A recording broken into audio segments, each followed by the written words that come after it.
Hello and welcome to my YouTube channel. My name is Melissa. I am the owner and artist here at the Top Drawer RVA located in Richmond, Virginia. I am an avid thrifter and I found this little cutie at a local Goodwill. Now, because of its missing veneer and the little eagle in the front was broken, they had it marked pretty low at $25. I scooped it up and brought it home.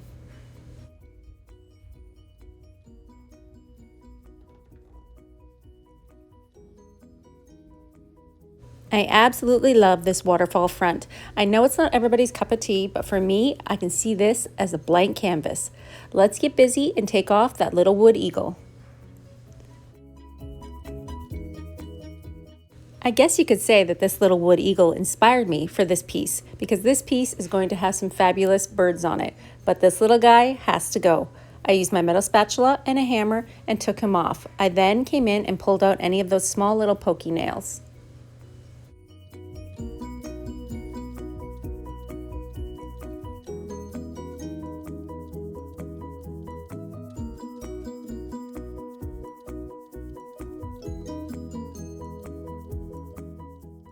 Other than the broken eagle and that missing veneer on the sides, this piece is actually in really great condition. I'm going to clean it very well with white lightning and then come in and give it a slight scuff sand.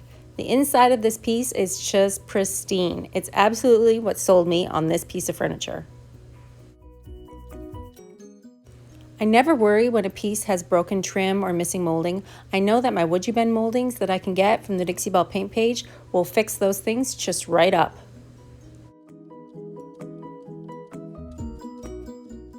So after a really good scuff sand to give my piece some tooth for the paint to grab onto, I was ready to begin. I added this gorgeous Woodubend trim to the front of the piece. It's really easy to use. You just heat up the backing and apply it to your piece with wood glue. I'm going to show you how to apply this to your piece of furniture. I removed all the loose and broken veneer that was sitting on the sides of both the ends of the piece. I then came in with my Woodubend trim molding and applied it around the edges. It was a perfect fit. Let's go over how to apply a Woodubend molding. So Woodubend molding arrives in a trim roll. It's all rolled up and it's hard to the touch. But here's the thing about Woodubend moldings. When you heat it up with a hairdryer or a heat gun, it becomes bendable, shapeable, and malleable. So as you heat it, you can unroll the amount of trim that you're going to need for your project. If it's easy, you can measure the sides of the piece before you begin. I just kind of eyeball it and know that I can kind of cut off about a ½ an inch more than I need and shape it to the piece. When the trim roll is warm and bendable, you can easily cut it with your scissors or an X-Acto knife. So I'm going to flip my Woodubend molding over and then heat up the bottom part of the molding. Once I heat that up, it's going to become a little bit more flat to the surface and I can apply my wood glue and just stick it right on.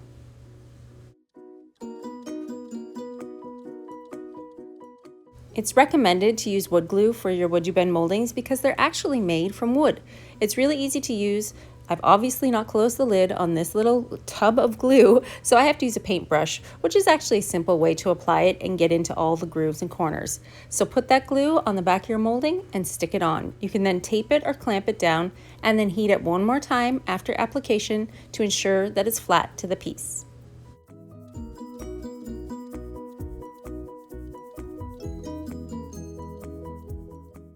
See how easily that Woodubend trim bends around the front of that waterfall? So simple to use. So since the back end has a little excess, what I'll wait to do is just cut it off and sand it down to flat and it will equally line up with the back of the chest.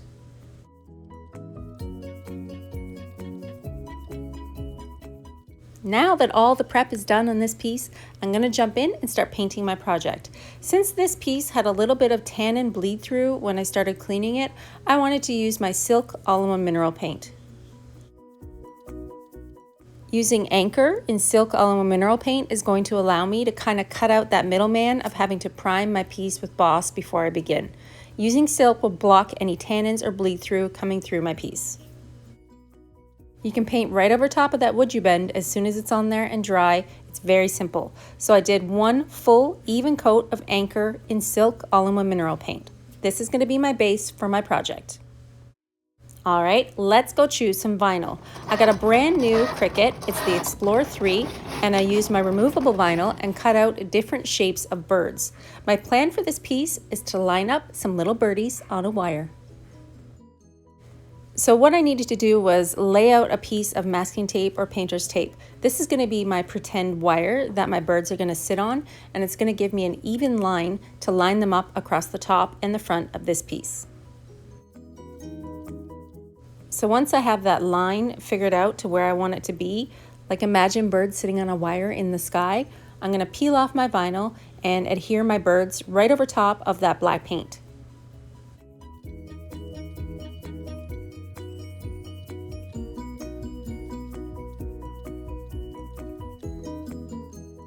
It's kind of like a reverse stencil, right? Because normally you would put down a stencil and push your paint through the hole. I'm going to reverse it and lay the birds down and then paint directly over top of them. So I didn't use any transfer tape at all to adhere them to my piece. I just picked them off and put them on to the chest. Using my Cricut is actually a really easy way to create these images. Normally I would hand paint these silhouettes, but I can plan them out on the canvas and then have them printed or cut to the exact size that I want them.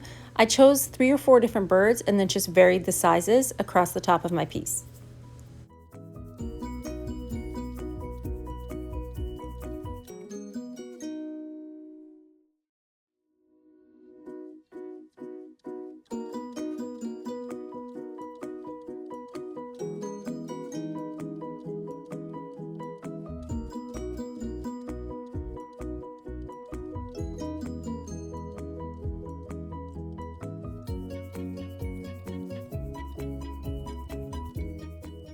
I even kept all the scraps because I think that I can actually use the scraps and then flip it again, right? Paint a piece one color and use those scraps of the vinyl with the birds and then imprint that silhouette onto another piece of furniture.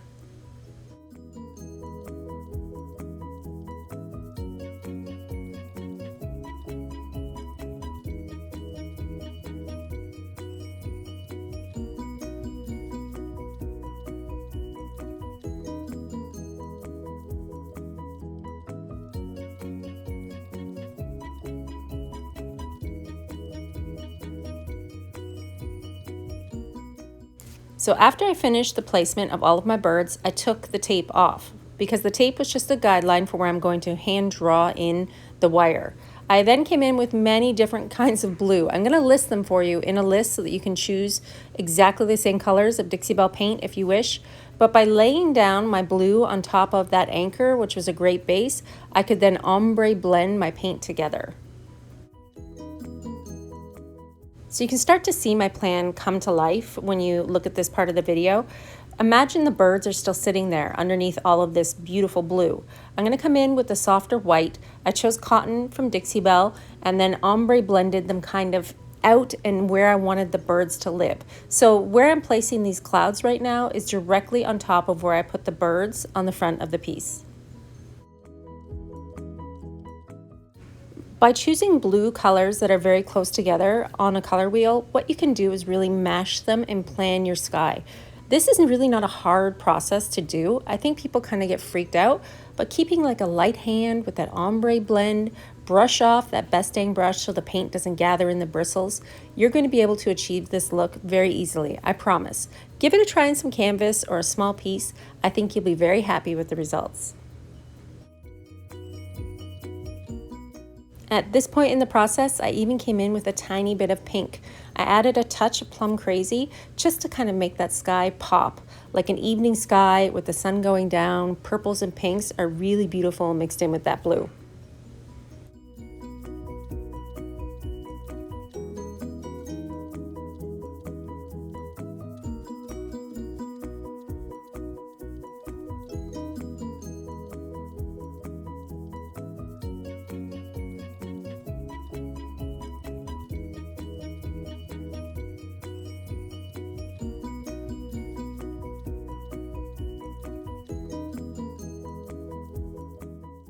So I repeated this process on the top and on the sides of the piece, coming in to add the white clouds after I finished my ombre effect on the top.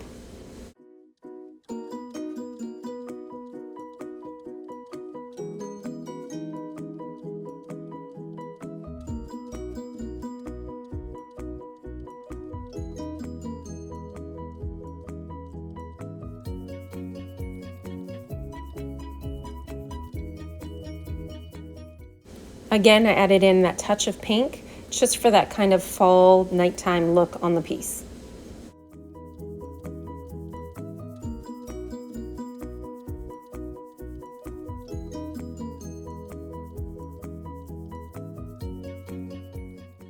Remember I said I saved my scraps? Well, I took one of those scraps and placed it down on the sliding tray that's inside the piece, and then just took my brush, which was full of all the different colors of blues, and just pounced some paint onto that stencil, leaving a really cute little bird silhouette when you open up your Lane cedar chest.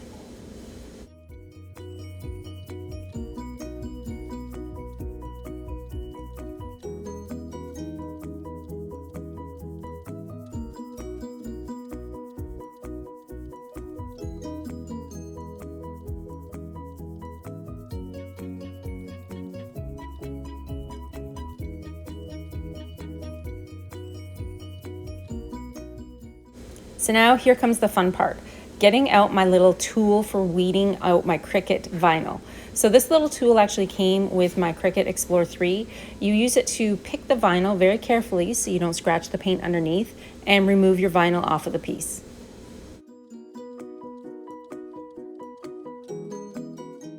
This is actually where I got really happy because I could totally see my vision coming to life. Sometimes as an artist, you get these ideas in your head and you just don't know if they're gonna work out the way that you're dreaming of. So I just sat on the floor and weeded out all of my cute little birds and was completely happy with the result.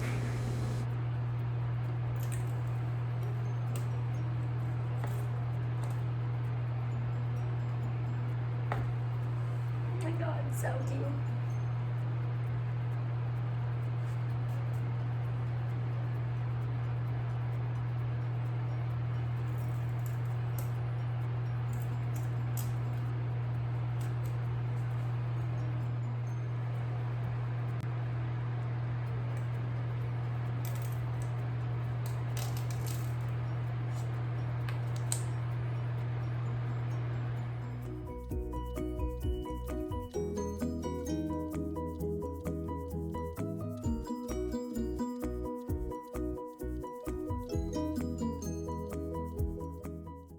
Remember, I want these birds sitting on a wire, so I put that tape back on along the feet for the birds, and then just took that original anchor in a small artist brush and pulled it across. I didn't want to make it too definite or too defined, so it's kind of like a little bit of a ghost wire hanging out in the sky.